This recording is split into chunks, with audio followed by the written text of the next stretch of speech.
हाँ तो बच्चों, इसमें आप लोग देखें कि ये सॉल्यूशंस हैं और ये सॉल्यूशंस हमने बनाए हैं। कौन से हैं आप देख लें। एनसीईआरटी की बुक अगर आपके पास है, accountancy class 12th chapter first NPO question 1 page number 51। तो ये हम चाहते हैं कि ऐसे सॉल्यूशंस विद फुल एक्सप्लेनेशंस आपको देते जाएं, जिससे आप लोग इसको यूज़ कैसे करोगे। इसको यूज़ करोगे, पहले आप खुद सॉल्व करोगे और उसके बाद में अगर आंसर नहीं आता है तो फिर मेहनत करोगे और फाइनली आप अपने सॉल्यूशंस की गलती देखने के लिए या इसमें क्या किया है इसके लिए आप मेरे ये सॉल्यूशंस को यूज़ करोगे। क्योंकि इसको कॉपी करने की कोशिश ना करना, नहीं तो बेटा आप लोग कैसे सीख पाओगे जब तक कि दिमाग पे अपने प्रेशर नहीं लाओगे।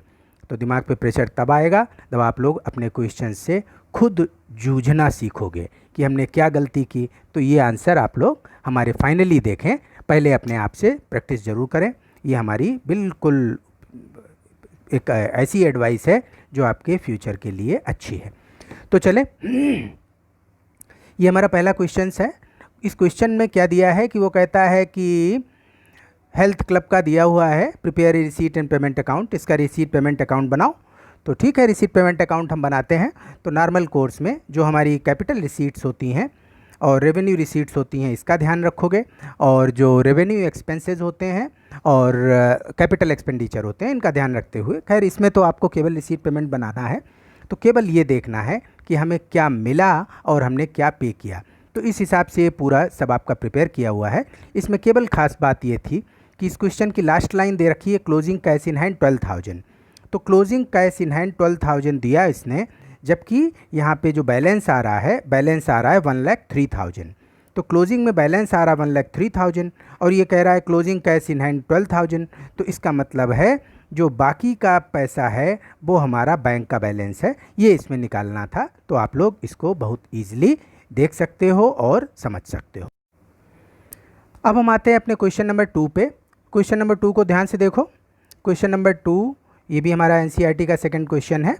तो इसमें सारी बातें हमने लिख रखी हैं। इसने सवाल में पूछा है, आपको रिसीट पेमेंट दिया है और आपको इनकम एंड एक्सपेंडिचर अकाउंट बनाना है। इसके जो पॉइंट्स हैं जो कि हमने नोट में दे रखे हैं कि इसको आप ध्यान से समझें और इसके हिसाब से आप करेंगे तो अच्छे से सॉल्व कर लोगे। पहला दिया है कि it was decided to treat 50% of the amount received on account of legacies and donations as income. यानी लीगेसी और डोनेशन के नाम पे जो मिला है इसको 50% को आप इनकम ट्रीट करोगे, यानी बाकी को क्या ट्रीट करेंगे, बाकी को हम कैपिटल रिसीट ट्रीट करेंगे। तो देखिए क्या किया गया, इसमें जो भी हमको लीगेसी और डोनेशन का मिला, इस लीगेसी और डोनेशन को हमने फिर 50% दिखाया हुआ है।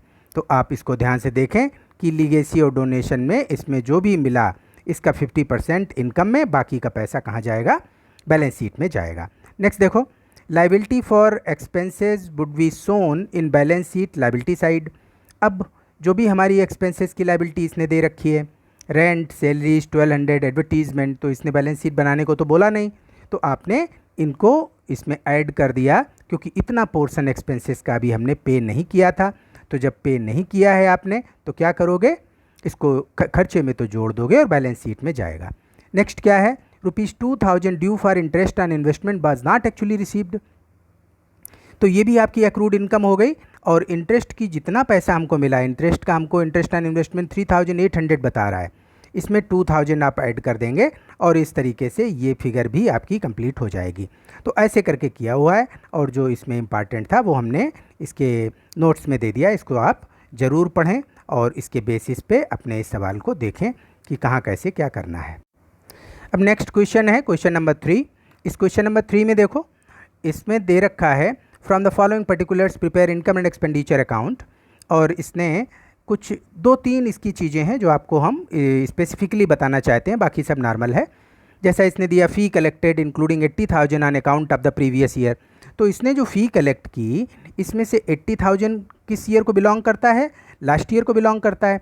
तो भाई इस साल की जो भी हमें मिला फ़ी में 5,20,000, ये पोर्शन तो हमारा लास्ट ईयर का है, तो इस पोर्शन को तो आप नहीं इसमें लिखोगे, है ना। तो हमने इस अमाउंट को यहाँ से हटा दिया। फिर क्या आता है फिर एक दूसरा एडजस्टमेंट दिया है, salary paid including 5000 on account of the previous year. अब आप देखें, आपने जो भी सैलरी पे की 68,000 आपने पे किया है, इसमें से जो लास्ट ईयर के से रिलेटेड सैलरी पे की है वो भी इस साल का खर्चा नहीं हुआ, तो आप उसको हटा दोगे। तो इसको भी हमने यहाँ से टिक करके आपको दिखा रहे हैं कि इसको आप यहाँ पे नहीं रखोगे और इसको माइनस कर दिया जाएगा। तो चलिए इसको माइनस कर दिया। फिर क्या आता है, फिर हमारा इसमें दे रखा है कि आउटस्टैंडिंग सैलरी, कितना आउटस्टैंडिंग पार्ट है। आउटस्टैंडिंग पार्ट हमारा कितना दे रखा है, 3000। तो आउटस्टैंडिंग सैलरी को आप क्या करोगे, इसमें प्लस कर दोगे। तो ये हमने इसमें प्लस कर दिया। और इसमें देखो एक एडजस्टमेंट आप देखेंगे जो बुक्स एंड पीरियोडिकल्स का दे रखा है, ये वाला पार्ट बुक्स एंड पीरियोडिकल्स के केस में। तो बुक्स एंड पीरियोडिकल्स पे इसने खर्चा किया है 40,000। फिर कहता है including ₹31,000 for purchase of books, यानी इसमें से 31,000 बुक्स से रिलेट करता है और बुक्स हमारी लंबे पीरियड के लिए होती हैं, ध्यान रखो। तो बुक्स पे जो इन क्लब्स वगैरह में, एनपीओज में जो बुक्स का खर्चा होता है, ये कैपिटल एक्सपेंडिचर ट्रीट करते हैं। तो इसलिए हमने बुक्स एंड पीरियोडिकल्स से बुक्स को माइनस कर दिया, तो केवल पीरियोडिकल्स का जो हमारा खर्चा है 9,000 ये निकल के आ जाता है। तो आपको ये पॉइंट अच्छे से दिमाग में रखने हैं। नोट में देखो दिया है, fee belongs to last year deducted and outstanding current year plus कर दिया, बुक्स आर कैपिटल एक्सपेंडिचर। तो इस तरीके से आप इस सवाल को अच्छे से चेक कर सकते हो और समझ सकते। नेक्स्ट है हमारा क्वेश्चन नंबर 4। अब इस क्वेश्चन नंबर 4 में देखिए आप ध्यान से, ये स्पोर्ट्स क्लब का है और इनकम एंड एक्सपेंडिचर हमको बनाना है और बैलेंस शीट इसने बनाने की बात कही है। तो खूब ध्यान देना इसमें अच्छे से। स्पोर्ट्स फंड का इसमें दे रखा है डिटेल। तो स्पोर्ट्स फंड जो हमारा स्टार्टिंग में था 35,000, स्पोर्ट्स फंड से रिलेटेड जो भी इन्वेस्टमेंट हमने कर रखे थे इन इन्वेस्टमेंट्स को आपको दिखाना है।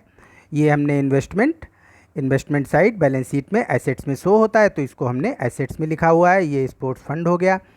इसके बाद देखिए इंटरेस्ट ऑन स्पोर्ट्स फंड, जो भी इससे रिलेटेड इनकम हुई इसमें प्लस होगी, ये 4,000 आप देख रहे हैं। फिर डोनेशन हमको इसके लिए मिला, दैट इज़ 15,000, तो सारा ऐड किया तो इट कम्स टू ₹54,000। और इससे रिलेटेड खर्चे भी इसी से किए जाएंगे। तो आपने इसमें खर्चा क्या किया, 10,000 4,000, तो हमारा नेट बचता है 40,000। इस तरीके से ये फिगर आ गई।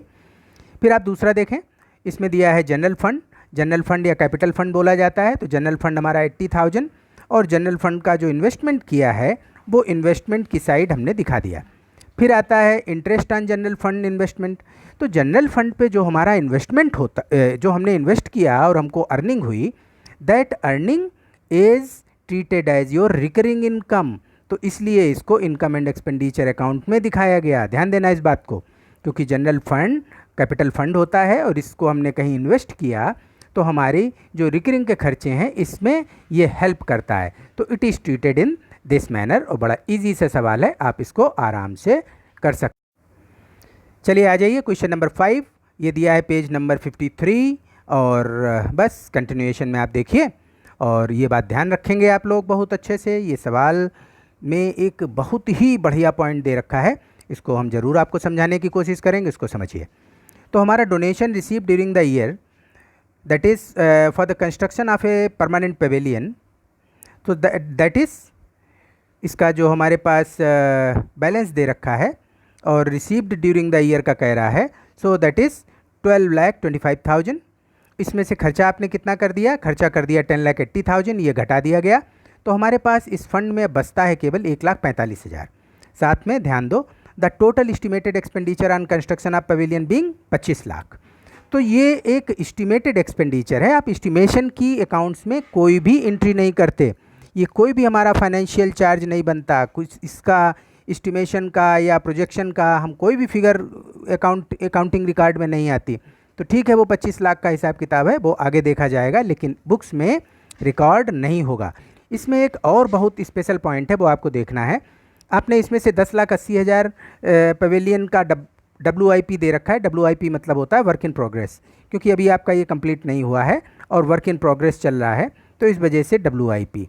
तो ये कहीं खर्चा आपने बाहर नहीं कर दिया, किसी आउटसाइडर पे नहीं खर्च किया, तो ये क्या होता है, ये आपके कैपिटल फंड में आके जुड़ जाता है। जैसा हमने पॉइंट नंबर 1 में बता रखा है कि ये कहीं पैसा आपका बाहर नहीं गया, इसने एक एसेट कंस्ट्रक्ट हुई, तो आप इसको इस तरीके से ट्रीटमेंट करोगे। जबकि जो हमारा पवेलियन फंड है, पवेलियन फंड में केवल हमारा 1,45,000 बचता है, लेकिन जो हमने 10,80,000 की एक एसेट कंस्ट्रक्ट करी वो हमारे कैपिटल फंड में आके ऐड हो जाएगी। दूसरा है tournament fund. Tournament fund normal है, बैलेंस जो भी था 10,200 लिखा आपने, जो ड्यूरिंग द ईयर रिसीव किया ऐड किया, जो इससे एक्सपेंसेस किए माइनस किए, तो हमारा 4,100 आउटर कॉलम में आता है।